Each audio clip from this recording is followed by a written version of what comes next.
Hello, next year's sophomore students. This is a tutorial designed to take you through registration and also to go through the online course registration and what that looks like. You've done that before, at least the chances are very, very good that you've done that before, but it's worth a review just to make sure that we all know where we're going with this whole process.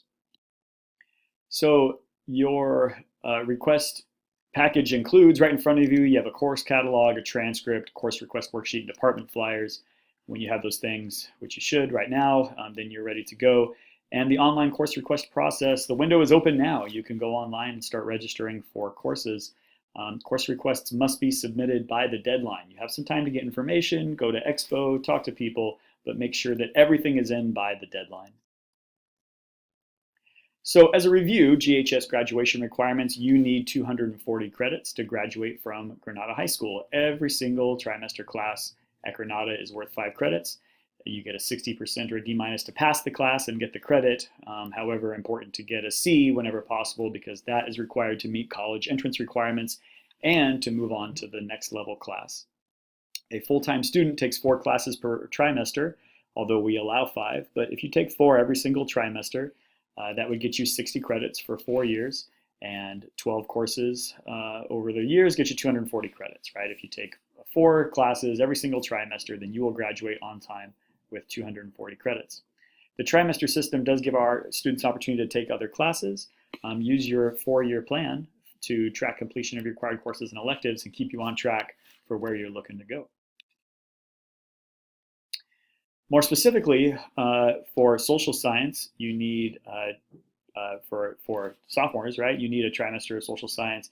You need a year of world history. For junior year, you need US history, and for as a senior, you need civics and econ. For English, you need 4 years of English, one at each grade level. For mathematics, you need to have at least 2 years, and you need to have your beginning class at least be Algebra 1. You need to amass 70 credits worth of elective courses, 2 years of science. You need a physical science and a life science. For foreign language, world language, visual and performing arts, career technical education, you need 3 years in at least 2 of the categories. So 30 credits combined out of at least 2 of world language, visual and performing arts, and career technical education. And then for PE, you need 2 years. And for health, you need 1. Those are the departments right there. It also includes some things I haven't spoken about yet, like ROP and non-departmental courses for things like yearbook. For social science, you're going to take World History AB, or Honors World History, or AP Euro. And if you're going to take AP Euro, then seminar for AP Euro is recommended during T3. For English, you're going to take English 10A, 10B, or Honors English 10A, 10B. And there are the descriptions for what it's like to maybe take an honors class if you have a high interest in social science or English, if you're ready to challenge yourself, if you have done well, and of course talk to your teachers if you're not sure. For English proficiency, if you earned a C- or better in your most recent English course, choose proficient when you're doing the online course registration. Otherwise, you need to choose English workshop. This will ultimately be determined by the Literacy Proficiency Index, which the English department will put together. So whether you select workshop or not, it might be changed later, depending on where you land on the index. For math, you need 2 or 3 trimesters, depending whether you want to take 2 trimester math or 3 trimester math. Remember that the grad requirement is 20 credits and Algebra 1A is required. However, for college, you want to go 3 years and really even for. Granada recommends that you take math every single year. So what math class should you take next? Make sure to talk to your current math teacher and review the math section of your catalog. For science, we have life sciences like biology. Many of you have completed biology, so you should at that point move on to a physical science. If you have completed biology, then chemistry would be the next recommended science class that you take. If you're not sure what to take, check with your science teacher. For the physical sciences, chemistry, make sure that you have completed algebra with C or higher because there is math involved in that class, and make sure that you've completed biology. If you have completed chemistry and want to move on to physics, then make sure that you have completed geometry. There is also a class called conceptual physics, which will get you physical science credit. For PE, you would be enrolled in 2A, 2B unless a couple other things have happened. You could pass the fitness gram and do well in your previous PE classes and also play a sport. And if that's the case, then you could get a CIF sports exemption and get your PE credit that way. You would have to, at Matador Days, complete a form and turn that in to the athletic director in order to get the credit for that class. If you're going to play a sport at Granada, then GHS coaches strongly recommend students playing a sport enrolling human performance the trimester before your sport. Some sophomore electives for world language. There's ASL, French, Spanish for native speakers, and then for VPA, visual performing arts, art, ceramics, all the classes listed there and in the catalog, many more than this actually. Same thing for career technical education. Tons of options, tons of pathways, many courses where you could find something to your interest. And then others, human performance, leadership, yearbook, these are non-departmental elective. Well, human performance is PE, but leadership and yearbook are non-departmental electives. So if you're interested, again, browse through the catalog and mark the classes that you want to take. And make sure that you have prerequisites for those classes. If you need to recover credit, if you have failed a class, there are several different ways for you to do this, things like summer school. But one way to do it would be to take an academic prep class. Academic prep allows you to redo courses online in the same way as summer school would have you do. If you're going to do that, then you need to see your counselor. This is not available for you to sign up on online, but you should see your counselor about signing up for academic prep. For the International Baccalaureate program, you're still you'll be sophomores, so you won't be quite into the baccalaureate program yet. However, as juniors, you would be able to. IB students, diploma students take 6 subject courses plus a theory of knowledge course. They do an extended essay, and they do what's called the CAS project. However, all students, even if you're not doing the diploma program, all students can take 1 or more IB courses. IB is recognized worldwide as a high-level university preparation program. Here is the IB learner profile with all of the traits that we would expect IB students and all students at Granada to have in them. On the online course registration window, you'll see an additional line called IB. This is an opportunity to communicate with us that you may be interested in being a part of the IB program during your junior and senior years. If you would like more information, you can access that through the Granada High website. Once you get into getting online, make sure that you have a course catalog, your 4-year plan, your student ID number. Online access will go through granadahigh.com, which I'll show you in just a moment, and you'll need about 20 minutes to complete the process. Don't start if you can't finish, because you cannot save your progress. You have to be able to go all the way through the process in order to save and submit. And now it's time for us to take a minute to review what exactly it looks like online.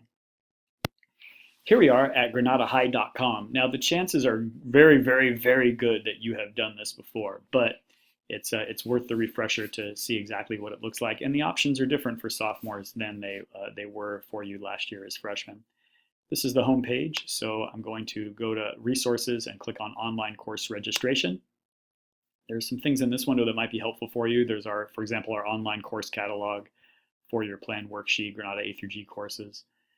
There's also, if you're looking to bookmark this tutorial, then or listen to it again, then you could select the tutorials up there. I'm going to click on PowerSchool Parent-Student Login.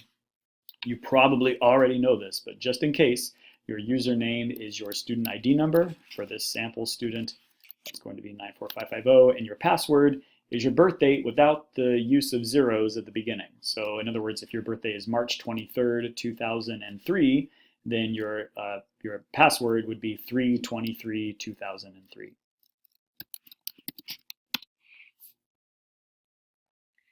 Here's the opening window in PowerSchool. I'm going to go to the left and go to class registration.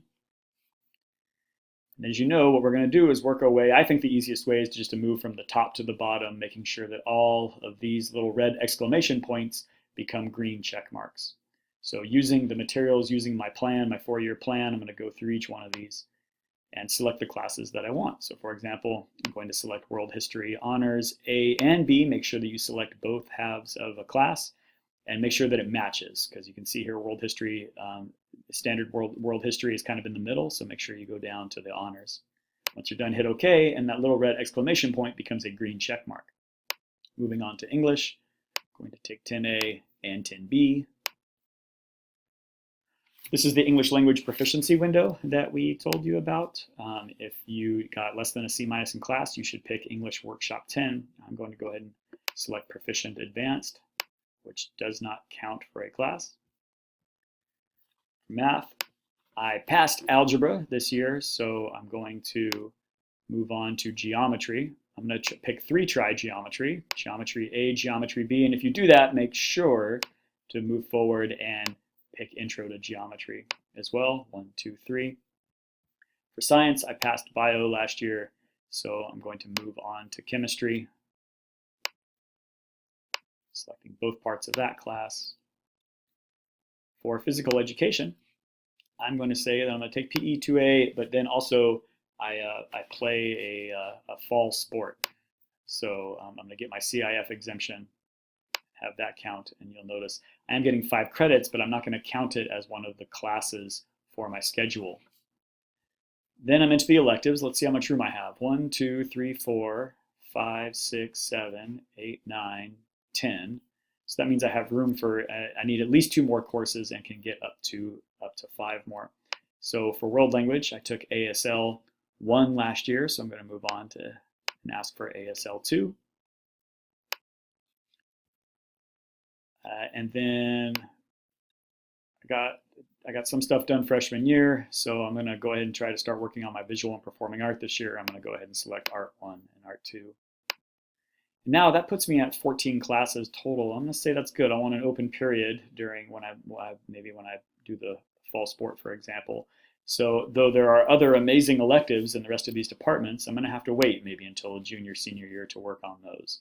So for CTE, though there's some amazing classes here, I'm going to go ahead and hit no choices. For PE electives, I'm going to go ahead and hit no choices. For English and social science electives, I'm going to hit no choices. For other non-departmental electives like leadership and yearbook, no choices. The ROP program, because ROP classes, they do start becoming available as you're a 10th grader. Amazing things here, but not for me this year. So I'm going to select no choices. And for the IB program interest, remember that next year that's a possibility. Yes, I am interested in the IB program. So I'm going to go ahead and select OK so that my counselor knows. And now I get to count my classes. So I'm going to go back up here again. Anything that's 5 credits, except for the CIF class. So 1, 2, 3, 4, 5, 6, 7, 8, 9, 10, 11, 12, 13, 14 classes. So click here and select 14 and OK. Plan your schedule. So I have 14 and we allow up to 15. That means I have an open period somewhere. So I'm going to go ahead and select where I want my open period. This does not guarantee that I'm going to get my open period at this time, but it does tell the computer to try to schedule it during that time. So I'm going to say that I want a no period 5 during the fall and hit OK. Alternates. You'll notice up here that I selected art and American Sign Language 2, and it's entirely possible that as a sophomore I'm not able to get into those classes, that juniors or seniors perhaps bump me out. So I need to select 5 alternates. Please take your time doing this. Don't just select 5 random classes, because we do often draw from the alternates when your class is not available. So take your time and think about what it is that you actually want to do. I'm going to say, if I can't do art, maybe animation would be interesting to me. And already picked art there. Maybe if I can't do art, ceramics would be interesting to me. And maybe if I can't get into that, then I want to start doing my CTE stuff. So I'm going to select computer graphics. Okay, there we go. We have 5 alternates. Now, looking all the way down through, of course you want your parents involved in the process so they know exactly what you're aiming for next year. So once your parent has reviewed what you've signed up for, then the requests are verified and you hit OK. And now, just looking from top to bottom, all green check marks. That's what you want to see. And just looking back through, man, what a great year you're going to have. This is a good selection of classes. So once all the check marks are green, then go down here and make absolutely sure to hit submit. Once you hit submit, then it will take you to this window, which is a sort of verification window. And then at that point, you are done with the online course registration. All right, so we've reviewed the online registration process. Please be sure to visit the resources page that I showed you on the GHS website. You can watch the tutorial again to make sure that you have everything exactly what you need to, where you need to be. If you have questions or need assistance, then start by accessing the information under that resources tab, or counselors will be meeting with each one of you individually during third period by the end of the year to go over course choices, making sure you have everything you need. Select your courses wisely. Take time to go through the GHS course catalog. Complete your 4-year plan so that you know what you're looking for both this year and in the years to come. Choose wisely. Make sure that you have at least 12 5-unit courses, no more than 15. Make sure that you select alternates and that you actually pay attention. Follow the tutorial in case you run into any problems. Your course selection choices are yours. Important to make good choices here. We build our school schedule off of your requests. The amount of sections that we allocate and that we hire teachers for is based off of what you want. And so please make sure that you do select what you want, because when you select something else later, that's why we might not have room for that. Any alternates chosen may be filled in your schedule if there are difficulties getting your main choices. That's especially true for sophomores, who do sometimes get bumped for things by juniors and seniors. And make sure that both parts of AB courses are signed up for it and that they need to be completed in a school year. You cannot drop the portion B of a course. And our last reminder is this. Again, select your courses carefully, conscientiously. The schedule you get in August will be according to what you select now, and therefore, outside of an error on our part, schedule changes will not be needed or allowed. Make sure to follow us on social media for reminders and all general info related to GHS. There's everything that we're on, and you are done. Enjoy signing up for next year and planning next year, Granada.